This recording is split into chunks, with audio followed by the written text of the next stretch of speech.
नमस्कार दोस्तों, युक्ति आईएएस में आपका हार्दिक स्वागत है। सबसे पहले हम बात करेंगे बिहार पीसीएस का जो पेपर हुआ था बीपीएससी 5। तो बीपीएससी 5 पे सबसे पहले हम लोग बात करेंगे। बिहार पीसीएस का फुल टेस्ट हुआ था, 5वां फुल टेस्ट था आप लोगों का। और इस 5वें फुल टेस्ट में टोटल 150 क्वेश्चंस पूछे गए थे आप लोगों से, जिसमें से करंट के क्वेश्चन थे 30 क्वेश्चन जो ऑलरेडी हो चुके हैं। और जिन लोगों ने वीडियो को नहीं देखा होगा वो प्ले में चले जाएंगे, उनको वीडियो वहां पर मिल जाएगा। 30 क्वेश्चन एनालिसिस कर दिया गया है। आज सुबह ही मॉर्निंग में अमर सर के द्वारा भी जो क्वेश्चन 21 से लेकर 30 तक का था करंट अफेयर, वो कराया गया था।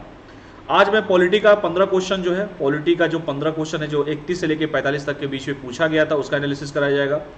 आज होगा पॉलिटी आप लोगों का। ज्योग्राफी का भी है 15 क्वेश्चन जो है, 46 से लेकर 60 तक का है। इकोनॉमी है, साइंस है, मैथ है, मिसलेनियस है, बिहार पीसीएस स्पेशल है, बिहार स्पेशल है, और हिस्ट्री है। इसके भी एनालिसिस आपको मिल जाएंगे। लेकिन आज सबसे पहले मैं पॉलिटी स्टार्ट करूंगा। 31 से लेकर 45 जो क्वेश्चंस हैं वो पॉलिटी के क्वेश्चंस हैं। आगे बढ़ने से पहले जिन लोगों ने चैनल को सब्सक्राइब ना किया हो, चैनल को सब्सक्राइब कर लें। बाकी और भी चीज़ें हैं, देखिए युक्ति आईएएस का ऐप है, जिन लोगों ने ऐप को इंस्टॉल ना किया युक्ति आईएएस के ऐप को इंस्टॉल करें। लूसेंट बूस्टर भी स्टार्ट हो चुका है। जिन लोगों को लूसेंट बूस्टर में सब्सक्रिप्शन लेना हो तो वो प्ले स्टोर पर जाकर सब्सक्रिप्शन ले सकते हैं लूसेंट बूस्टर का, जिसमें 20 क्वेश्चन के पर डे क्वेश्चन 20 क्वेश्चन पूछे जाते थे, एमसीक्यू फॉर्म में पूछे जाते हैं, एकदम latest question. Online test series है। कोई भी स्टूडेंट अगर टेस्ट सीरीज ज्वाइन करना चाहता है, चाहे वो वनडे एग्जाम का हो, चाहे वो यूपीएससी का हो, चाहे वो स्टेट पीसीएस का हो, सभी टेस्ट है, दोनों माध्यम में है, हिंदी में भी है, इंग्लिश में भी है। ये नंबर दिए गए हैं, कोई भी संपर्क करना चाहता है तो संपर्क कर सकता है। गूगल के प्ले स्टोर से युक्ति आईएएस का ऐप इंस्टॉल कर सकते हैं आप लोग। करना कुछ नहीं है, प्ले स्टोर खोलिए, सबके मोबाइल में प्ले स्टोर होगा। प्ले स्टोर पे जाइए अपने, वहाँ पर लिखिए, सर्च कीजिए युक्ति आईएएस, ऐसे ही लोगो खुल के आएगा और उसको रजिस्ट्रेशन कीजिए। 2 ऑप्शन पूछेंगे, लॉगिन और रजिस्टर्ड। जिन लोगों ने बार बार पहले कर चुका होगा उनको लॉगिन करना होता है, लेकिन जिनको फर्स्ट टाइम विजिट करते हैं उनको रजिस्टर्ड करना होता है। रजिस्टर्ड में रजिस्ट्रेशन जब करेंगे पहली बार तो अपना नाम, अपना ईमेल आईडी, अपना मोबाइल नंबर और जो भी पासवर्ड बनाना है वो पासवर्ड बना सकते हैं। और जैसे ही वो ओपन करेंगे सारा डिटेल खुल के आ जाएगा। डिटेल खुल के आ जाएगा, जो भी सब्सक्रिप्शन लेना चाहते हैं तो वो आप लोग ले सकते हैं। देखिए यूपी पीसीएस का भी 12 जून को पेपर है और समय कम है, काम ज़्यादा है, क्योंकि लगातार बिहार पीसीएस का भी पेपर है मई में, और जून में देखिए आप लोग का यूपीएससी का भी पेपर है 5 जून को। उसके बाद जैसे ही यूपीएससी से बीड़ा पार लगेगा आप लोग का यूपी पीसीएस आ जाएगा। यानी कि 3 एग्जाम आप लोग के साथ लगा हुआ है। बिहार पीसीएस भी है, यूपीएससी भी है और यूपी पीसीएस भी है। 3 एग्जाम है, तीनों को क्रैक करना है और करंट अफेयर का बहुत बड़ा रोल है, मैं बार बार कहता हूँ। देखिए 21 टेस्ट का पूरा सीरीज चलाया जा रहा है, जिसमें से एक फ्री टेस्ट होगा, बाकी 20 क्वेश्चंस जो हैं वो आप लोगों से पूछे जाएंगे। देखिए यूपीएससी का भी है, जिन लोगों को यूपीएससी का टेस्ट देना है तो यूपीएससी का भी टेस्ट दे सकते हैं। तो चलिए सबसे पहले हम बात करते हैं 31 क्वेश्चन पे। थोड़ा सा आगे पीछे का स्लाइड हो जा रहा होगा तो अदरवाइज मत लीजिएगा, क्योंकि पेन टेप पे धीरे धीरे आदत पढ़ना स्टार्ट हो रहा है, बहुत दिन हो गया था इसको छुए हुए। निम्नलिखित में से किस अधिनियम के अंतर्गत भारतीय विधान परिषद को बजट पर बहस करने की शक्ति प्राप्त हुई है? ये क्वेश्चन पॉलिटी का 15 क्वेश्चन है, बिहार पीसीएस के लिए पूछा गया था।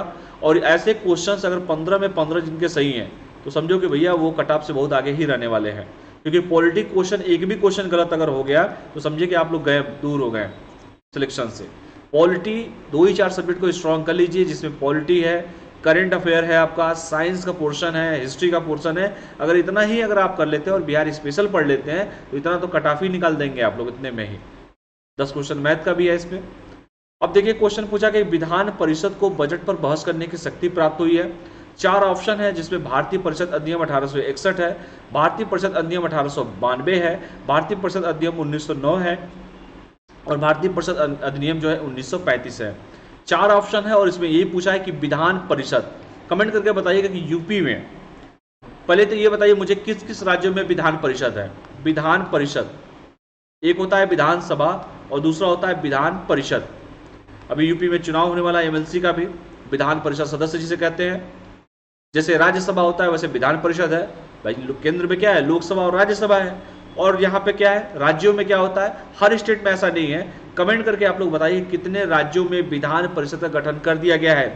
अभी रिसेंटली चुनाव हुआ था बंगाल में। बंगाल में जब चुनाव हुआ था तो वहां पे देखा होगा आप लोगों ने कि बंगाल की जो इस समय मुख्यमंत्री हैं वो चुनाव हार गई।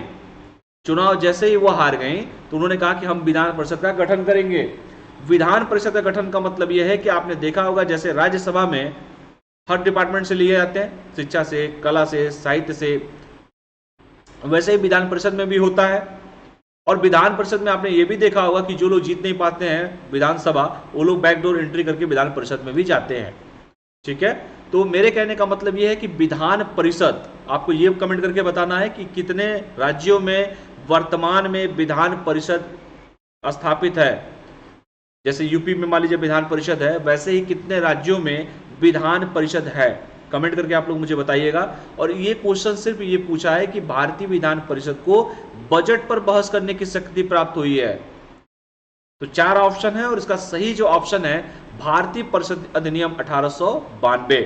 इसी अधिनियम के द्वारा, इसी एक्ट के द्वारा विधान परिषद को बजट पर बहस करने की शक्ति प्राप्त हुई है। जैसे विधानसभा है, विधान परिषद है, केंद्र में लोकसभा है, राज्यसभा है। राज्यसभा जैसे उच्च सदन होता है, लोकसभा निम्न सदन होता है, वैसे राज्यों में विधान परिषद उच्च सदन होता है और विधानसभा निम्न सदन होता है। ठीक है, यहाँ पर देखिए व्याख्या में भी दिया गया है कि भारतीय परिषद अधिनियम 1892 के अंतर्गत भारतीय विधान परिषद को बजट पर बहस करने की शक्ति प्राप्त हुई है। इस अधिनियम द्वारा परिषद के सदस्यों में बढ़ोतरी की गई है। आप लोग मुझे ये बताइए कि यूपी में विधान परिषद में कितने सदस्य हैं। जैसे यूपी के अभी इलेक्शन हुआ जिसमें योगी आदित्यनाथ जी मुख्यमंत्री बने हैं, 403 विधानसभा की सीटें हैं। आप मुझे एक चीज बताइए कि जब 403 विधानसभा की सीटें हैं तो विधान परिषद की सीटें कितनी हैं? विधान परिषद की सीटें कितनी हैं? कमेंट करके बताइएगा आप लोग। और इस अधिनियम के द्वारा परिषद के सदस्यों में बढ़ोतरी की गई है। बंगाल परिषद के सदस्यों की अधिकतम सीमा 20 निश्चित की गई है। आंशिक रूप से चुनाव के सिद्धांत को स्वीकार किया गया था इसमें, और परिषद के कार्यकलापों में वृद्धि भी की गई थी। कौन सा एक्ट है वो? भारतीय परिषद अधिनियम 1892। तो अगर कभी क्वेश्चन पूछे कि जो बहस करना है जो बजट पे, क्योंकि बजट जो है दोनों सदनों में लाया जाता है, तो विधान परिषद को किस एक्ट के द्वारा बजट पर डिस्कशन करने की शक्ति प्राप्त हुई है? तो भारतीय परिषद अधिनियम 1892 इसका सही आंसर है। तो जिन लोगों ने बी ऑप्शन लगाया होगा उनका बिल्कुल ही सही होगा। अगला क्वेश्चन है डॉक्टर भीमराव अंबेडकर साहब पे। भीमराव अंबेडकर की अध्यक्षता में, ठीक है, ये क्वेश्चन पूछा गया है कि भीमराव अंबेडकर साहब की अध्यक्षता में संविधान सभा की प्रारूप समिति में कितने सदस्य थे? प्रारूप समिति में कितने सदस्य थे? जब संविधान बन रहा था बहुत सारी समितियों का गठन किया गया था।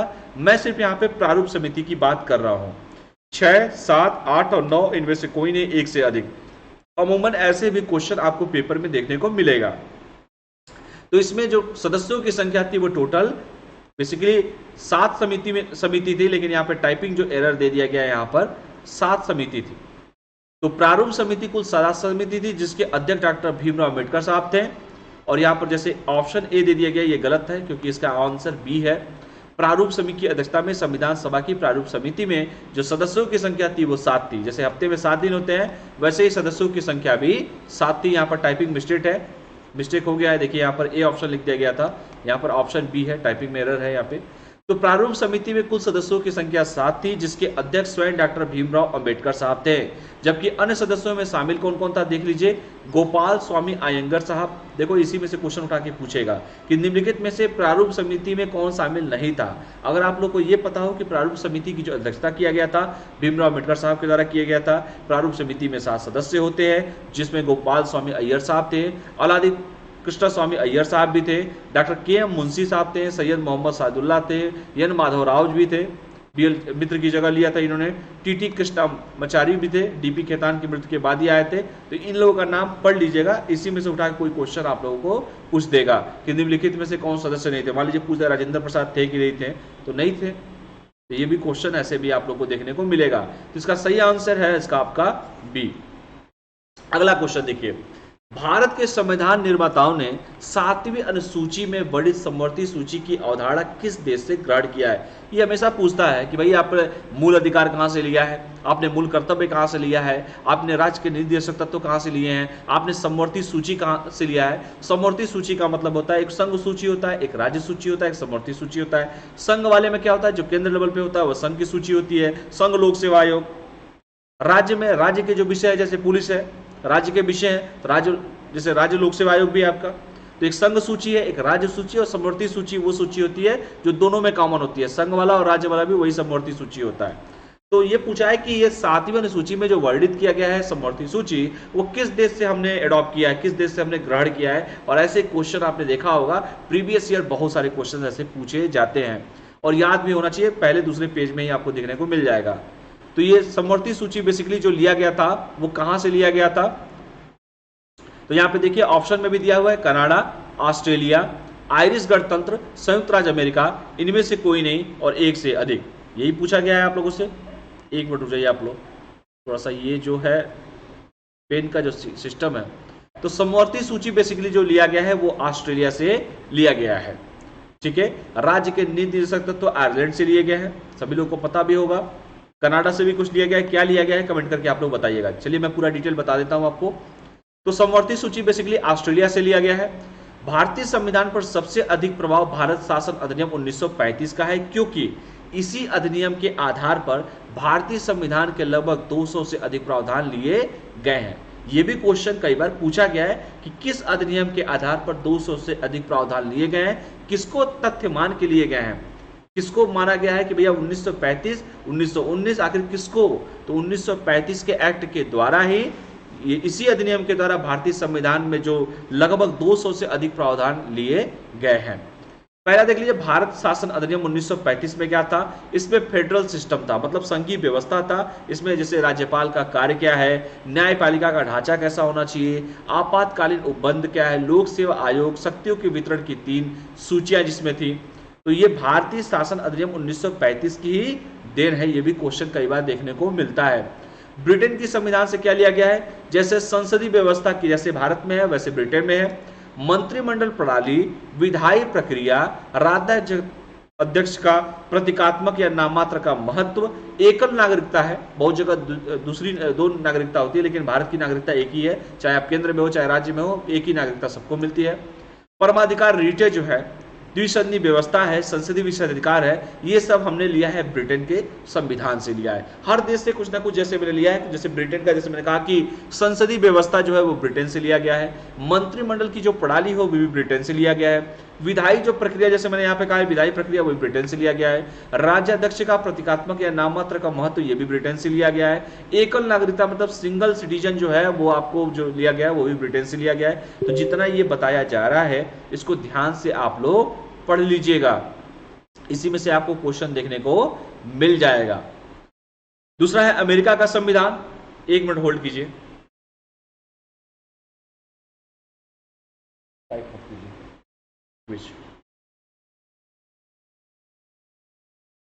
एक मिनट आप लोग please wait, net on.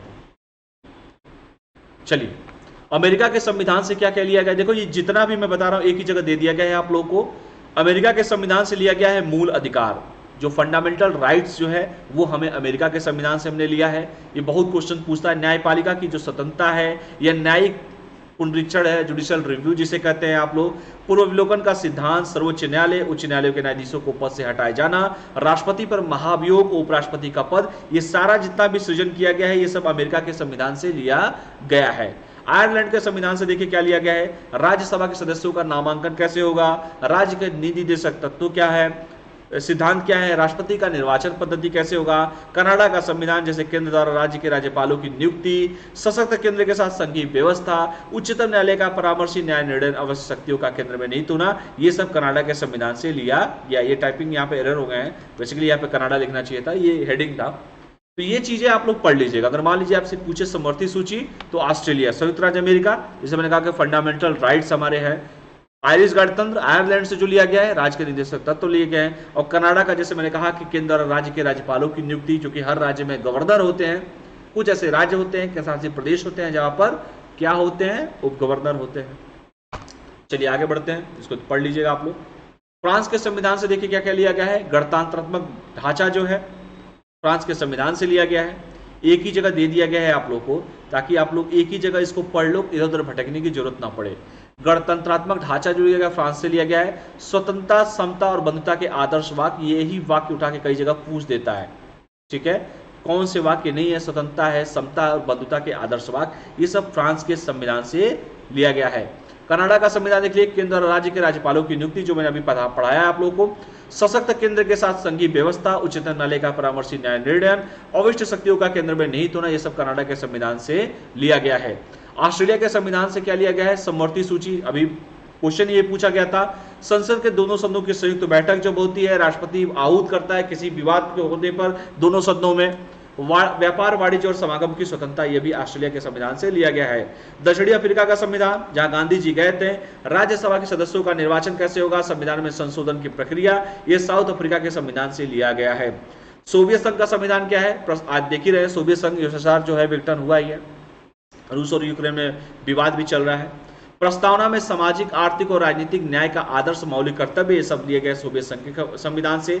Japan से हमने लिया है विधि द्वारा स्थापित प्रक्रिया, यह जापान के संविधान से लिया गया है। आयरलैंड के संविधान से राज्यसभा के सदस्यों का नामांकन कैसे होगा, राज्य के नीति सिद्धांत क्या है, राष्ट्रपति का निर्वाचन पद्धति कैसी होनी चाहिए, ये सब हम लिए हैं आयरलैंड के संविधान से। तो यहाँ पर जितने भी आपको दिया गया है, चाहे कनाडा का हो, चाहे वो ऑस्ट्रेलिया का हो, चाहे वो फ्रांस का हो, चाहे वो आयरलैंड का हो, चाहे संयुक्त राज्य अमेरिका का हो, पूरा डिटेल दे दिया गया है। मान लीजिए ये पूछ दे कि जुडिशियल रिव्यू कहाँ से लिया गया है, इसी में से कोई क्वेश्चन उठा, आपातकालीन उपबंध कहाँ से लिया गया है, ये भी क्वेश्चन उठाया जा सकता है। तो इसको एक ही जगह आप लोग पढ़ लीजिएगा। अगला क्वेश्चन देखिए, युक्ति आईएएस इसीलिए बेस्ट है दूसरों से। अक्सर लोग पूछते हैं कि युक्ति आईएएस ऐसा क्या है जो दूसरों में नहीं है। युक्ति आईएएस आपको जो एक्सप्लेनेशन देता है वो कहीं नहीं देता है। किताबों में एरर्स मिल सकते हैं आपको, लेकिन यहाँ पर सिर्फ टाइपिंग एरर्स जो अगर होगा तो वो मैं बताऊंगा भी कि यहाँ पे टाइपिंग एरर है। जैसे उस क्वेश्चन का आंसर बी था, मैंने बताया आप लोगों को। बाकी जितना एक्सप्लेनेशन आपको लेटेस्ट दिया जाता है कहीं पर नहीं मिलेगा आप लोगों को। एकदम एक एक चीज को एनालिसिस किया जाता है, एक एक चीज को डिटेल देखा जाता है, कोई एरर्स तो नहीं है, कोई चेंजिंग तो नहीं हुआ है, अपडेट करके आप लोगों के सामने रिप्रेजेंट किया जाता है। आपका काम है कि जितना मैंने बोला है, जैसे इसी में से फ्रांस का संविधान, कनाडा का संविधान, ऑस्ट्रेलिया हो, सोवियत संघ हो, जापान हो, एक ही जगह सब पढ़ लोगे आप लोग। कहीं से भी पूछ दे समवर्ती सूची क्या है, या संसद के दोनों सदनों की संयुक्त बैठक कहाँ से लिया गया है, किसके संविधान से लिया गया है, 4 ऑप्शन दे देगा, उसी में से उलझ जाओगे। लेकिन एक जगह पढ़ लोगे आप लोग तो उलझने की समस्या नहीं रहेगी। अगला क्वेश्चन पूछा है कि आंध्र प्रदेश राज्य की स्थापना निम्नलिखित में से किस वर्ष हुआ था, यही क्वेश्चन पूछा है। अब सबको पता है कि आंध्र प्रदेश से अलग होकर तेलंगाना बना है, तेलंगाना। और पूछा है यहाँ पर आंध्र प्रदेश राज्य की स्थापना निम्नलिखित में से किस वर्ष हुआ है। यहाँ पर न 84, न 85, न 86, न 87। 87 तो गोवा वाला था, ये सबको पता भी होगा, अगर पता नहीं है तो जान जाओ। तो चारों नहीं है तो इसका आंसर हो जाएगा ई। ठीक है, ई फॉर एलिफेंट होता है, इनमें से कोई नहीं, एक से अधिक। ये तो बच्चा वाला क्वेश्चन था, और ऐसे क्वेश्चन अगर कोई गलत कर दे तो फिर यार बहुत दिक्कत है उसको पढ़ाई में, क्योंकि एकदम फ्री के क्वेश्चन थे। इसको तो मतलब अगर तुक्का भी कोई मारेगा तो सोचेगा आंध्र प्रदेश राज्य है भैया, तो आंध्र प्रदेश का सबसे पहले ही किया गया था। ठीक है, तो आंध्र प्रदेश का कुल क्षेत्रफल 1,60,000 वर्ग किलोमीटर है, और आंध्र प्रदेश को 2 राजधानियां हैं। एक हैदराबाद है जो न्यायिक राजधानी है, और अमरावती दूसरी है, अमरावती। द्विसदनीय व्यवस्था जिसमें विधानसभा की 175 सीटें और विधान परिषद की 54 सीटें हैं। जैसे मैंने अभी क्वेश्चन पहला ही पूछा कि किस किस राज्य में विधान परिषद स्थापित है, तो आंध्र प्रदेश भी वो राज्य है जहां पर विधान परिषद है, जिसके विधानसभा में 175 और विधान परिषद में 54 सीटें हैं। 2 जून 2014 को राज्य के उत्तरी पश्चिमी हिस्से का तेलंगाना एक नए राज्य के रूप में अस्तित्व में स्थापित हुआ। हैदराबाद से काटकर तेलंगाना भी किया गया। तो ये कब किया गया, ये भी डेट खूब पूछता है, 2 जून 2014। याद रखिएगा, 2 जून 2014 में मोदी जी जैसे आते हैं आंध्र प्रदेश का गठन हो जाता है, आंध्र प्रदेश से तेलंगाना का गठन होता है। भाषाई आधार पर पहला ऐसा राज्य है जिसका स्थापना किया गया वो आंध्र प्रदेश ही है। ये सब क्वेश्चंस बहुत इंपॉर्टेंट क्वेश्चन है। प्रथम स्थापना हुआ था 1 अक्टूबर 1953 को, गांधी जी के जन्मदिन के एक दिन पहले। द्वितीय स्थापना 1 नवंबर 1956 को हुआ था, और तीसरा हुआ 2 जून 2014। ये भी ध्यान से पढ़ लेना, ये कहीं डेटा आप लोग को नहीं मिलेगा जो युक्ति आईएएस आप लोग को दे रहा है। तो अगर मान लीजिए आंध्र प्रदेश से क्वेश्चन आता है, आंध्र प्रदेश के सीएम कौन है, आंध्र प्रदेश के राज्यपाल कौन है, तेलंगाना के सीएम कौन है, तेलंगाना के राज्यपाल कौन है, ये सब चीजें एटलीस्ट आप लोग को पता होना चाहिए। आंध्र प्रदेश में विधानसभा की सीटें कितनी है, विधान परिषद की सीटें कितनी है, ऐसे तेलंगाना में विधानसभा की कितनी सीटें हैं, विधान परिषद है कि नहीं है, क्योंकि नया राज्य 2 जून 2014 को अस्तित्व में आया है। पहले स्थापना हुआ था 1 अक्टूबर 1953 को, दूसरा हुआ है 1 नवंबर में हुआ है, अक्टूबर के बाद नवंबर आता है, ऐसे भी याद रख लीजिएगा। 1 अक्टूबर 1953, 1 नवंबर 1956 3 साल बाद, और 2 जून 2014 तीसरी बार स्थापना इसका किया गया था। 1,60,000 वर्ग किलोमीटर इसका क्षेत्रफल है। 2 राजधानियां हैं, न्यायिक राजधानी जो है वह हैदराबाद है और दूसरा अमरावती है। तो मुझे नहीं लगता कि अब किसी को दिक्कत होगा इस क्वेश्चन से। अगला क्वेश्चन पूछा गया था कि बंधुआ मजदूरी अधिनियम 1900 कब पारित किया गया था। तो बंधुआ मजदूरी अधिनियम संसद ने कब पारित किया था, यही क्वेश्चन उठा के पूछ दिया गया है। तो ना आपका 72 है, ना 73 है, ना 74 है, ना 78 है, ना 80 है, इनमें से कोई नहीं, यही इसका सही आंसर है, क्योंकि 1976 में किया गया था बंधुआ मजदूरी अधिनियम 1976। 1976 भी होता है, अगर किसी को टेबल याद कर किया होगा मल्टीप्लीकेशन तो 1976 ऐसे भी याद कर सकते हो। तो बंधुआ मजदूरी अधिनियम 1976 को पारित किया गया था। तो भारत में बंधुआ मजदूरी प्रणाली उन्मूलन अधिनियम 1976 के माध्यम से बंधुआ मजदूरी को पूर्णतः प्रतिबंधित कर दिया गया था, और इस अधिनियम के तहत बंधुआ मजदूरी प्रथा को एक दंडनीय संज्ञेय अपराध भी घोषित किया गया था। तरह तरह की यातनाएं दी जाती थी बंधुआ बनाकर, मजदूर बनाकर उन्हें। यह कानून श्रम और रोजगार मंत्रालय तथा संबंधित राज्य सरकार द्वारा प्रस्तावित और कार्यान्वित किया जा रहा है। और उसके बाद देखिए करंट अफेयर में क्या अपडेशन है। ये तो आपको पता चल गया कि बंधुआ मजदूरी अधिनियम कब पारित किया गया संसद में 1976 में, और इस अधिनियम के द्वारा क्या हुआ, बंधुआ मजदूरी को, अगर ऐसी प्रथा को एक दंडनीय अपराध घोषित किया गया है। और यह कानून जो बनाया गया है श्रम और रोजगार मंत्रालय द्वारा बनाया गया है, और संबंधित जो राज्य होता है, जिस राज्य में ये सब कांड किए जाते हैं, उन राज्यों द्वारा, सरकार द्वारा प्रशस्ति और क्रियान्वित किया जा रहा है इसको। बंधुआ मजदूरी पुनर्वास योजना 2016 देख लीजिए क्या क्या है। इसके तहत बंधुआ मजदूरी से मुक्त किए गए वयस्क पुरुषों को 1 लाख रुपए तथा बाल बंधुआ मजदूरों और महिला बंधुओं को 2 लाख रुपए तक की वित्तीय सहायता प्रदान करने की व्यवस्था की गई है। अगर कोई बंधुआ मजदूर है, अगर उसका पुनर्वास होता है तो वयस्क पुरुष को 1 लाख रुपए तथा जो बाल बंधुआ मजदूर हैं उनको या महिलाओं को 2 लाख रुपए तक की वित्तीय सहायता सरकार के द्वारा की जाती है। इस योजना के तहत प्रत्येक राज्य को इस संबंध में सर्वेक्षण के लिए भी प्रति जिला 4.5 लाख रुपए की वित्तीय सहायता प्रदान की जाती है। तो अगर कोई भी क्वेश्चन आए कि बंधुआ मजदूरी अधिनियम 2016 पुनर्वास योजना से आप क्या समझते हैं, तो इस अधिनियम में यही बताया गया कि अगर कोई बंधुआ मजदूर है, अगर वो एडल्ट है, वयस्क है, तो उसे पुनर्वास के लिए 1 लाख रुपया, अगर बच्चा है, बाल बंधुआ है या महिला है तो उसको 2 लाख रुपए तक की वित्तीय सहायता सरकार के द्वारा की जाती है। और ये सरकार जो है राज्यों पे सर्वेक्षण कराया जाता है और प्रति जिला 4.5 लाख रुपए की वित्तीय सहायता प्रदान की जाती है। तो इसको भी पढ़ लीजिएगा, ये लेटेस्ट था, यहीं पे बंधुआ मजदूरी पूछा गया था, मैंने सोचा इसको भी आप लोगों को बता दिया जाए। 1976 बंधुआ मजदूरी अधिनियम। अगला क्वेश्चन देखिए पूछा गया है, निम्नलिखित में से कौन सा राज्य सरकार का कानूनी सलाहकार होता है। एकदम आसान सा क्वेश्चन, अगर मुझे लगता है यहाँ पे जितने भी लोग होंगे सबका सही होगा ये क्वेश्चन। महाधिवक्ता, महान्यायवादी, नियंत्रक और मालिका परीक्षक, सॉलिसिटर जनरल, उपरोक्त में से कोई नहीं और एक से अधिक। तो इसका सही जवाब है महाधिवक्ता होता है। महाधिवक्ता होता है वो राज्य सरकार का कानूनी सलाहकार होता है। अनुच्छेद 165 के तहत राज्य के महाधिवक्ता और अनुच्छेद 177 शब्दों के सम्मान में मंत्रियों तथा महाधिवक्ता के अधिकारियों के संबंध रखता है। ये सब चीजें हैं क्योंकि राज्य सरकार का कानूनी सलाहकार होता है। महाधिवक्ता राज्य सरकार का सर्वोच्च कानूनी अधिकारी होता है। महाधिवक्ता सभी कानूनी मामलों में राज्य सरकार की सहायता के लिए जिम्मेदार होता है। महाधिवक्ता राज्य सरकार के हितों का बचाव और रक्षा भी करता है क्योंकि सभी इन्हीं के ऊपर डिपेंड होता है राज्य सरकार का। राज्यपाल राज्य के महाधिवक्ता को नियुक्त करता है। यह भी क्वेश्चन पूछता है कि राज्यपाल किसके द्वारा महाधिवक्ता की नियुक्ति की जाती है, तो राज्यपाल के द्वारा की जाती है। जो व्यक्ति महाधिवक्ता नियुक्त किया जाता है उसे उच्च न्यायालय के न्यायाधीश को नियुक्त करने की योग्यता प्राप्त होनी चाहिए। ऐसे व्यक्ति को महाधिवक्ता घोषित किया जाता है। संविधान महाधिवक्ता को निश्चित अवधि प्रदान नहीं करती है, इस कारण वह संबंधित राज्य के राज्यपाल के प्रसाद प्रयत्न पद पर रहता है, आसीन रहता है। भारत का जो महान्यायाधीश है, अटॉर्नी जनरल जो है, संघ की कार्यप्रणाली का एक अंग है और महान्यायवादी देश का सर्वोच्च कानूनी अधिकारी होता है। संविधान के अनुच्छेद 76 में भारत के महान्यायवादी के पद का प्रावधान किया गया है। तो केंद्र पे महान्यायवादी और राज्य में महाअधिवक्ता। अनुच्छेद 165 के तहत महान्यायवादी की बात अगर करेंगे आप, अटॉर्नी जनरल की बात करेंगे तो अनुच्छेद 76 होता है जो केंद्र लेवल पर होता है। आप कमेंट करके बताइए कि वर्तमान में attorney general of India Bharat का कौन है, महान्यायवादी कौन है, कमेंट करके आप लोग बताइएगा। तो इसका सही जो आंसर था महाधिवक्ता। अगला क्वेश्चन है कि महाराष्ट्र में लोकसभा से कितने प्रतिनिधि चुने जाते हैं। आपको पता होगा कि सबसे बड़ा जो राज्य है उत्तर प्रदेश, जहां पर अभी चुनाव हुआ और पूर्ण बहुमत की सरकार जो है भारतीय जनता पार्टी की बनी है। दूसरी जो है पॉपुलेशन के मामले में दूसरा जो राज्य पड़ता है वो है महाराष्ट्र। ठीक है, अब क्वेश्चन यही पूछा कि महाराष्ट्र से लोकसभा से कितने प्रतिनिधि चुने जाते हैं, 42, 44, 46, 48।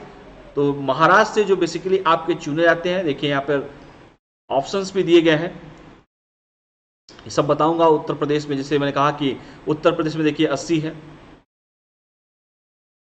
एक मिनट आप लोग रुक जाइएगा, महाराष्ट्र का क्वेश्चन पूछा गया है, तो जब भी ऐसे क्वेश्चंस पूछे जाए, जैसे महाराष्ट्र का मैंने बोला, तो देखिए यहां पर मैंने बताया भी है महाराष्ट्र में 48 है आपके। सबसे ज्यादा जो है यूपी में है। देखिए यहां पर यूपी में 80 सीटें हैं।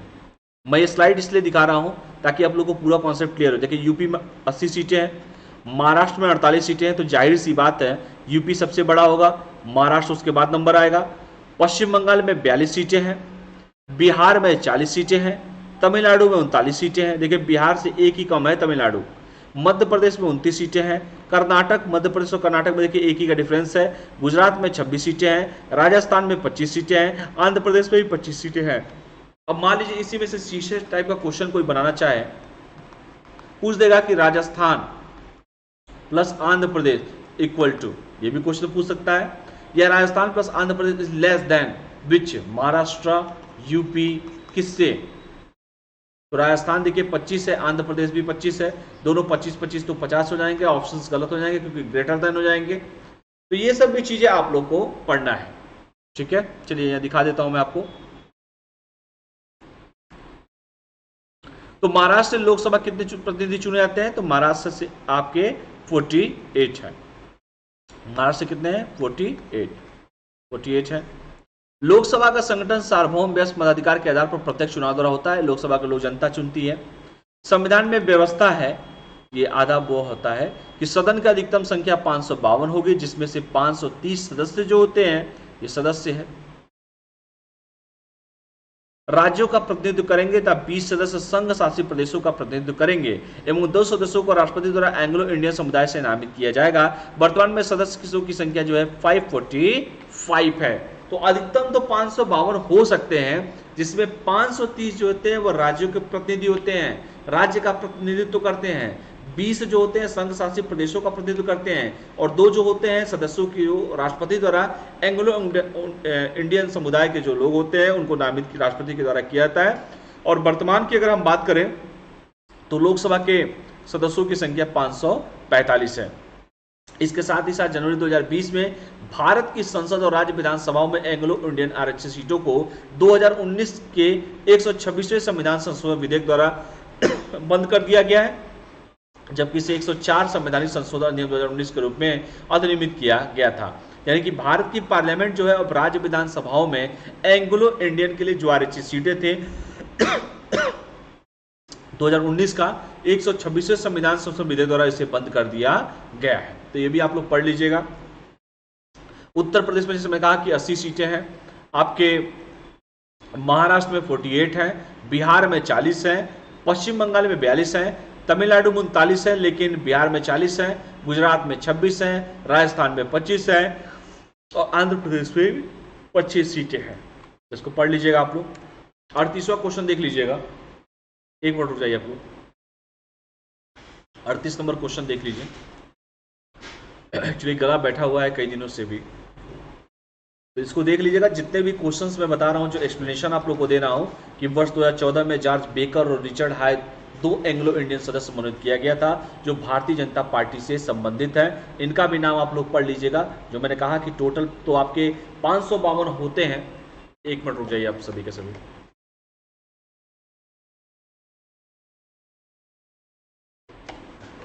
टोटल तो आपके 552 सदस्य होते हैं। मैक्सिमम की बात अगर मैं करूं, यहां पर 545 वर्तमान में है, जिसमें से 530 जो है वो राज्यों का प्रतिनिधित्व करते हैं, 20 जो होते हैं वो केंद्र शासित प्रदेशों के प्रतिनिधित्व करते हैं, 2 जो होते हैं वह एंग्लो समुदाय से जो लोग होते हैं उनको राष्ट्रपति के द्वारा मनोनीत किया जाता है। 2 जिनका नाम मैंने कहा जिक्र किया जब 2014 का चुनाव आया था, दोनों के दोनों भारतीय जनता पार्टी के थे, जिनका नाम जॉर्ज बेकर था और दूसरे का नाम रिचर्ड हाय था। ये दोनों एंग्लो इंडियन समुदाय के सदस्य थे। इनको मनोनीत किया गया है, राष्ट्रपति के द्वारा मनोनीत किया गया है, भारतीय जनता पार्टी से इनका संबंधित है, इनको भी पढ़ लीजिएगा। और ये जो मैं क्वेश्चंस बता रहा हूं कि किस राज्य में कितनी सीटें हैं, ये क्वेश्चन लगातार परीक्षाओं में पूछे जाते हैं, चाहे वो स्टेटमेंट वाइज हो, अगर नहीं भी हो तब भी आप लोगों को इतना तो पता होना ही चाहिए। अगला क्वेश्चन देखिए, भारत के सर्वोच्च न्यायालय की बात किया गया है, सुप्रीम कोर्ट की बात किया गया है, जो कि दिल्ली में है। कार्यवाहक मुख्य न्यायाधीश की नियुक्ति कौन करता है? 4 ऑप्शन है। सर्वोच्च न्यायालय का मुख्य न्यायाधीश प्रधानमंत्री, राष्ट्रपति, होम मिनिस्टर, गृह मंत्री। कौन करता है? तो सर ये सब काम जो किए थे वो राष्ट्रपति के नाम पे ही किए थे। इसका सही आंसर हो जाएगा प्रेसिडेंट, राष्ट्रपति। ठीक है, तो ये जो काम ऑप्शन इसका सी भी है। राष्ट्रपति भारत के कार्यवाहक मुख्य न्यायाधीश के रूप में सर्वोच्च न्यायालय के किसी भी न्यायाधीश की नियुक्ति करता है। जब मुख्य न्यायाधीश का पद रिक्त होता है तभी तो लाएंगे कार्यवाहक को। मुख्य न्यायाधीश अपने दायित्वों के निर्वहन में अगर असमर्थ हो तब लाया जाता है। संविधान के अनुच्छेद, कार्यवाहक मुख्य न्यायाधीश की नियुक्ति राष्ट्रपति द्वारा संविधान के अनुच्छेद 126 के तहत होती है। 126 याद रखिएगा, 126 के तहत होती है। राष्ट्रपति द्वारा सर्वोच्च न्यायालय और राज्यों में उच्च न्यायालय के कुछ न्यायाधीश हो, जिसमें राष्ट्रपति उस उद्देश्य के लिए जितने न्यायाधीशों का परामर्श के उपयोग समझे, परामर्श के उपरांत ही इसको किया जाता है। इसके साथ ही साथ संविधान के अनुच्छेद 217 के प्रावधानों के अनुसार एक उच्च न्यायालय के न्यायाधीश की नियुक्ति भारत के राष्ट्रपति द्वारा भारत के मुख्य न्यायाधीश, चीफ जस्टिस ऑफ इंडिया, संबंधित राज्य के राज्यपाल के परामर्श, मुख्य न्यायाधीश के अलावा अन्य न्यायाधीशों की नियुक्ति के मामले में उच्च न्यायालय के मुख्य न्यायाधीश से परामर्श के बाद ही किया जाता है। आपने देखा ही होगा कोलेजियम सिस्टम भी, इसको पढ़ लीजिएगा कि अगर कार्यवाहक पूछे तो वह है आपका राष्ट्रपति के द्वारा नियुक्ति किया जाता है। जब हमारा असमर्थ हो मुख्य न्यायाधीश तब कार्यवाहक मुख्य न्यायाधीश की नियुक्ति की जाती है राष्ट्रपति के द्वारा। अगला क्वेश्चन पूछा है 39 में कि निम्नलिखित में से राज्य का सरकारी कार्यकारी अध्यक्ष कौन होता है? जो सरकारी कार्यकारी अध्यक्ष की बात किया गया, संवैधानिक प्रमुख की बात किया जा रहा है, तो भैया राज्य का अगर सारा काम जो होता है सरकारी अध्यक्ष कहिए या संवैधानिक जो प्रमुख होता है वो आपका होता है राज्यपाल, गवर्नर होता है। कमेंट करके मुझे बताइए कि बिहार के इस समय राज्यपाल कौन है? वर्तमान में बिहार के राज्यपाल कौन है? क्योंकि बिहार पीसीएस का परीक्षा दे रहे हैं आप लोग, तो संवैधानिक प्रमुख जो होते हैं वह राज्यपाल होते हैं। ठीक है, संविधान के अनुच्छेद 154 के अनुसार राज्य की कार्यपालिका शक्ति राज्यपाल में निहित होगी, जिसका प्रयोग संविधान के अनुसार स्वयं अपने अधीनस्थों के अधिकारियों के द्वारा वो करेगा। अनुच्छेद 153 में जिक्र है कि प्रत्येक राज्य के लिए एक राज्यपाल होगा। एक व्यक्ति 2 या 2 से अधिक राज्यों का राज्यपाल नियुक्त किया जा सकता है, ऐसा होता भी है। और पेपर में ये लगातार क्वेश्चन पूछता भी है कि क्या एक राज्यपाल कई राज्यों के भी राज्यपाल हो सकते हैं क्या? आपने देखा होगा उत्तर प्रदेश की जो राज्यपाल है आनंदीबेन पटेल, यूपी के साथ साथ मध्य प्रदेश की भी राज्यपाल है। ये भी ध्यान दीजिए कि 1 से अधिक राज्यों के भी राज्यपाल हो सकते हैं। अनुच्छेद 157 और 158 के तहत राज्यपाल के पद के लिए प्रार्थना संबंधी आवश्यकताओं को निर्दिष्ट किया गया है। अनुच्छेद 164 में राज्य के मुख्यमंत्री और अन्य मंत्रियों की नियुक्ति राज्यपाल द्वारा की जाती है। जैसे यूपी में चुनाव हुआ, जीता, राज्यपाल सभी को शपथ दिलाएंगे। अनुच्छेद 200 के तहत राज्यपाल राज्य की विधानसभा द्वारा पारित विधेयक को अनुमति देता है। अनुमति रोक भी सकता है अथवा राष्ट्रपति के विचार के लिए विधेयक को भेज सकता है कि भाई साहब ये देखिए गलत कर रहे हैं सब। ये राष्ट्रपति के एजेंट के रूप में राज्यपाल राज्यों में काम करता है, समय समय पर रिपोर्ट देता है कि राज्य में कैसे समस्याएं चल रही हैं। बार बार ये रिपोर्ट जो होता है वो राष्ट्रपति को देता है। अनुच्छेद 213 में कहा गया कि राज्यपाल कुछ विशिष्ट परिस्थितियों में अध्यादेशों को प्रभावित कर सकता है, ये भी अधिकार उसको दिया गया है। तो ये पढ़ लीजिएगा कि सरकारी कार्यकारी जो अध्यक्ष होता है या संवैधानिक जो प्रमुख होता है वो राज्यों में राज्यपाल होता है। जैसे केंद्र में राष्ट्रपति होते हैं वैसे ही राज्यों में राज्यपाल होते हैं। ये सारा काम इन्हीं के ऊपर जिम्मा होता है, सबको शपथ दिलाना। कहीं पर कोई दिक्कत अड़चन आती है तो राष्ट्रपति को समय समय पे अपडेट भी करते रहते हैं। चलिए अगला क्वेश्चन देखते हैं। अगला क्वेश्चन, निम्नलिखित में से किस अनुच्छेद के द्वारा, क्वेश्चन यही पूछा गया है कि निम्नलिखित में से किस अनुच्छेद के द्वारा भारत के राष्ट्रपति द्वारा राष्ट्रीय आपातकाल की घोषणा की जाती है? अनुच्छेद 352, 360, 371, 375। तो ये ऑलरेडी कई बार क्वेश्चन पूछा है। 352, 356, 360 किस परिस्थिति में राष्ट्रपति राष्ट्रीय आपातकाल की घोषणा कर सकता है? अनुच्छेद 352 में देखिए, 352 से लेकर 360 तक है सारा। इसका सही आंसर है 352। क्यों? कि भारतीय संविधान में आपात उपबंधों को 3 वर्गों में वर्गीकृत किया गया है। जैसे राष्ट्रीय आपात अगर है तो अनुच्छेद 352, राज्यों में संवैधानिक तंत्र की विफलता राष्ट्रपति शासन अनुच्छेद 356, और वित्तीय आपात की बात अगर हो जाए राज्यों में तो अनुच्छेद 360 के थ्रू वित्तीय आपात लगाया जाता है, और आज तक कभी वित्तीय आपात नहीं लगाया गया है। तो 352 किस लिए था? ये 352 था राष्ट्रीय आपात के लिए बात की गई थी। राज्यों में संवैधानिक तंत्र की अगर विफलता हो, जैसे मैंने कहा कि कोई भी दिक्कत होती है समय समय पे राष्ट्रपति को अपडेट करते रहते हैं राज्यपाल, तो ये अनुच्छेद 356 के था। तो 360 वित्तीय आपात। आपात उपबंध भारत शासन अधिनियम 1935 से लिया जाता है, जो कि संविधान के अनुच्छेद में 352 में निहित है।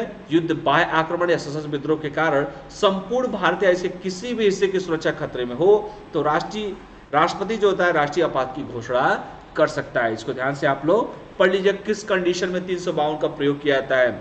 इसके साथ ही साथ मूल संविधान में सशस्त्र विद्रोह की जगह आंतरिक अशांति शब्द का उल्लेख किया गया है। पहले इस शब्द का इजहार किया गया था, अब बाद में आंतरिक अशांति शब्द का उल्लेख किया गया है। 44वें संविधान संशोधन अधिनियम 1978 द्वारा आंतरिक अशांति को हटाकर उनके स्थान पर सशस्त्र विद्रोह शब्द किया गया है। राष्ट्रीय जो आपातकाल की घोषणा अब तक 3 बार की गई है। अक्टूबर 1962 से लेकर 1968 तक चीन द्वारा, 1962 में अरुणाचल प्रदेश के नेफा क्षेत्र पर हमले करने के कारण, तो देखिए 3 बार की गई है। देख लिए 352 के थ्रू किया गया था 1962 से 1968 तक, जब चीन द्वारा 1962 में अरुणाचल प्रदेश के लिए, तो जो मैंने कहा युद्ध, बाह्य आक्रमण, आंतरिक अशांति, ये जो शब्द मैं बोला हूं इसी के थ्रू ये किया गया था। दूसरा किया गया था दिसंबर 1971 से 1977 तक पाकिस्तान द्वारा भारत के विरुद्ध अघोषित युद्ध छिड़ने के कारण, और तीसरा 1975 से मार्च 1977 तक आंतरिक अशांति के आधार पर। तो 3 बार अभी तक किया जा चुका है, जिसमें मैंने कहा कि 1962 से लेके 1968 तक, 1971 से 77 तक, 75 से भी 77 तक किया गया है। तो इसको भी ध्यान से आप लोग पढ़ लीजिएगा। 41वां क्वेश्चन है कि भारत में राष्ट्रीय विकास परिषद कब गठित की गई थी? राष्ट्रीय विकास परिषद की जब बात किया गया है, राष्ट्रीय विकास परिषद 28 जनवरी 1950, 6 अगस्त 1952, 2 अक्टूबर 1952, 6 अक्टूबर 1952। तो इसका जो सही आंसर है वह है 6 अगस्त 1952। ये भी कई बार पूछा गया, बहुत इंपॉर्टेंट क्वेश्चन है। सरकार के प्रस्ताव द्वारा 6 अगस्त 1952 को राष्ट्रीय विकास परिषद का गठन हुआ था। राष्ट्रीय विकास परिषद एक कार्यकारी निकाय है और यह ना ही संवैधानिक और ना ही एक सांविधिक निकाय है। प्रधानमंत्री परिषद का अध्यक्ष होते हैं, तब भारतीय संघ के सभी राज्यों के मुख्यमंत्री एवं योजना आयोग के सभी सदस्य इसके पदेन सदस्य होते हैं। राष्ट्रीय विकास परिषद एनडीसी जिसे कहते हैं, नेशनल डेवलपमेंट कमीशन की 57वीं बैठक 2012 से 17 की योजना पर चर्चा करने के लिए 27 दिसंबर 2012 को आयोजित किया गया था, जबकि एनडीसी की 56वीं बैठक 12वीं योजना के दृष्टिकोण पत्र पर विचार करने के लिए एनडीसी की 56वीं बैठक 22 अक्टूबर 2011 को आयोजित किया गया था। तो इसके अध्यक्ष होते हैं प्रधानमंत्री, सदस्य होते हैं राज्यों के मुख्यमंत्री। 6 अगस्त 1952 को इसका उद्घाटन किया गया था। भारतीय संसद में निम्नलिखित में से कौन कौन शामिल होता है? संसद जो हमारा पार्लियामेंट होता है, क्या वो किसमें लोकसभा होता है? क्या लोकसभा और राज्यसभा दोनों होता है? क्या लोकसभा, राज्यसभा और राष्ट्रपति होते हैं? क्या लोकसभा, राज्यसभा और उपराष्ट्रपति होते हैं? तो इसका सही आंसर है लोकसभा, राज्यसभा और राष्ट्रपति जब तीनों मिलते हैं तो हमारी संसद का निर्माण होता है। क्योंकि संविधान के भाग 5 में अनुच्छेद 79 से 122 तक संसद के संगठन, संरचना और अवधि, अधिकारियों, प्रक्रियाओं, विशेषाधिकारों और शक्तियों से संबंधित है, जिसमें राज्यसभा, लोकसभा और राष्ट्रपति तीनों मिलते हैं, तब हमारी संसद का गठन होता है। राज्यसभा जिसे राज्यों की परिषद के रूप में भी जाना जाता है, यह एक उच्च सदन होता है जिसे द्विसदन कहते हैं। यह भारतीय संघ के राज्यों के शासित प्रदेशों का प्रतिनिधित्व करता है। राज्यसभा सदस्यों की अधिकतम संख्या 250 है, जिनमें 238 सदस्य राज्यों और केंद्र शासित प्रदेशों के प्रतिनिधि होते हैं। अप्रत्यक्ष रूप से चुने जाते हैं, क्योंकि जनता इसको नहीं चुनती है, लोगों को इन्हें अप्रत्यक्ष तरीके से चुना जाता है। जबकि 12 सदस्य जो इसमें 245 में से 229 सदस्य राज्यों का प्रतिनिधित्व करते हैं एवं 4 सदस्य केंद्र शासित प्रदेशों का प्रतिनिधित्व करते हैं। तो 229 और 4 200 हो गया आपका 33, और बचा 12 जो है वो राष्ट्रपति द्वारा नामित किया जाता है। लोकसभा जिसे आम लोगों का सदन भी कहा जाता है, यह निचला सदन, प्रथम सदन या लोकप्रिय सदन है और समग्र रूप से भारत के लोगों का प्रतिनिधित्व करता है। संरचना क्या है? लोकसभा सदस्यों की अधिकतम संख्या 550 निर्धारित की गई है, जिनमें से 530 सदस्य राज्यों और 20 सदस्य केंद्र शासित प्रदेशों का प्रतिनिधित्व करते हैं। तो इसको भी ध्यान से आप लोग पढ़ लीजिएगा। वर्तमान में लोकसभा में 543 सदस्य हैं, जिनमें 530 सदस्यों का प्रतिनिधित्व करते भी हैं, इसको देख लीजिएगा। राष्ट्रपति ने एंग्लो समुदाय के 2 सदस्यों को नामित किया था, परंतु 95 संविधान अधिनियम 2009 द्वारा यह प्रावधान केवल 2020 तक ही मान्य था। भारत का राष्ट्रपति किसी भी सदन का सदस्य नहीं होता है और संसद की बैठकों में भाग भी नहीं लेता है, हालांकि वह संसद का एक अभिन्न अंग होता है। पढ़ लीजिएगा इसको। अगला क्वेश्चन पूछा गया था कि निम्नलिखित में से भारत सरकार का वित्त विधेयक किस सदन में पेश किया जाता है? लोकसभा, राज्यसभा, विधानसभा, विधान परिषद। तो जो भारत सरकार की बात ही आ रही है तो बात बताओ, केंद्र की बात हो रही है। केंद्र में लोकसभा, राज्यसभा है। जनता का सभा कौन सा होता है? लोकसभा होता है। तो लोकसभा फाइनेंशियल बिल जो होता है, केंद्रीय बजट की प्रस्तुति के पश्चात लोकसभा में प्रतिवर्ष वित्तीय विधेयक प्रस्तुत किया जाता है, जो कि भारत सरकार के वित्तीय प्रस्ताव पर प्रभाव डालता है। वित्त विधेयक में उन सभी विधेयकों को शामिल किया जाता है जो प्रत्यक्ष रूप से वित्त से संबंधित मामलों से संबंधित होते हैं, जिसमें सरकार के व्यय अथवा सरकार के राजस्व से संबंधित व्यय सब शामिल होते हैं। इसमें किसी भी प्रकार के कर को प्रतिबंधित करने या उसमें परिवर्तन करने जैसे विषय वित्त विधेयक के समान विषय होते हैं। वित्त विधेयक अनुच्छेद, धन विधेयक 3 प्रकार के होते हैं। पहला धन विधेयक अनुच्छेद 110, वित्त विधेयक अनुच्छेद 117(1), वित्त विधेयक 2 अनुच्छेद 117(2). प्रत्येक धन विधेयक वित्त विधेयक होता है, किंतु प्रत्येक वित्त विधेयक धन विधेयक नहीं होता है। तो इसको भी ध्यान से आप लोग पढ़ लीजिएगा। निम्नलिखित में से किस देश की किसी भी न्यायालय में चल रहे बात को अन्यत्र भेजने का अधिकार किसके पास है? और कहीं पर भी कुछ भी चल रहा हो, यह अधिकार सुप्रीम कोर्ट को दिया गया है, क्योंकि सुप्रीम कोर्ट सबसे बड़ा कोर्ट होता है। सर्वोच्च न्यायालय के क्षेत्राधिकार और शक्तियों के निम्न रूप से वर्गीकृत किया गया है, जैसे कि मैंने कहा कि मौलिक अथवा आरंभिक क्षेत्राधिकार। अनुच्छेद 131 के तहत सर्वोच्च न्यायालय में मौलिक क्षेत्राधिकार का वर्णन किया गया है, और यह मौलिक क्षेत्राधिकार ऐसे विवाद से संबंधित है जिसमें विधि का या तथ्य का कोई प्रश्न अंतर्निहित होता है, जिस पर कोई विधिक अधिकार का अस्तित्व अथवा विस्तार निर्माण करते हैं। तो इसको पढ़ लीजिएगा, आप लोग कई बार पढ़ा भी चुका हूं उसको। लास्ट क्वेश्चन है, निम्नलिखित में से कौन स्वतंत्र भारत के किसी राज्य की सर्वप्रथम महिला राज्यपाल बनी थी? और ये बच्चा वाला क्वेश्चन अगर कोई नहीं जानता तो फिर पढ़ना दिक्कत है उसको। तो सरोजिनी नायडू है, ऑप्शन में नहीं है। ऑप्शन लगाइए, नहीं है तो ई ऑप्शन बिल्कुल ही सही होगा। 45 क्वेश्चन है, ठीक है, देख लीजिए। ये कई बार पढ़ा भी चुका हूं, ये क्वेश्चन था। तो इसमें है ही नहीं सरोजिनी नायडू, जिसे नाइटिंगेल कहा जाता था, कोकिला के नाम से फेमस थी। मात्र 13 वर्ष की आयु में कविता में the lady of the lake लिखी थी इन्होंने। कई बार पढ़ा भी चुका हूं आप लोग को, इसको एक्सप्लेनेशन आप लोग देख लीजिएगा। तो ये रहे आज के 15 क्वेश्चंस। मुझे उम्मीद करता हूं कि आप लोग को जितना भी व्याख्या दिया गया होगा उसको आप लोगों ने ध्यान से पढ़ा होगा। तो चलिए कल फिर मिलते हैं आप लोगों से, तब तक के लिए आप लोग पढ़ाई करते रहिए। कल ज्योग्राफी का जो है 45 क्वेश्चन के बाद ज्योग्राफी भी मिलेगा आप लोग को। बाकी आप लोग को रोज वीडियो आप लोग को मिलते रहेंगे। कोऑपरेट आप लोग करिए। जिन लोगों ने चैनल को सब्सक्राइब न किया हो, चैनल को सब्सक्राइब कर लें, ताकि आप लोग को जब भी नोटिफिकेशन ऑन रहेगा तुरंत मिल जाया करेगा।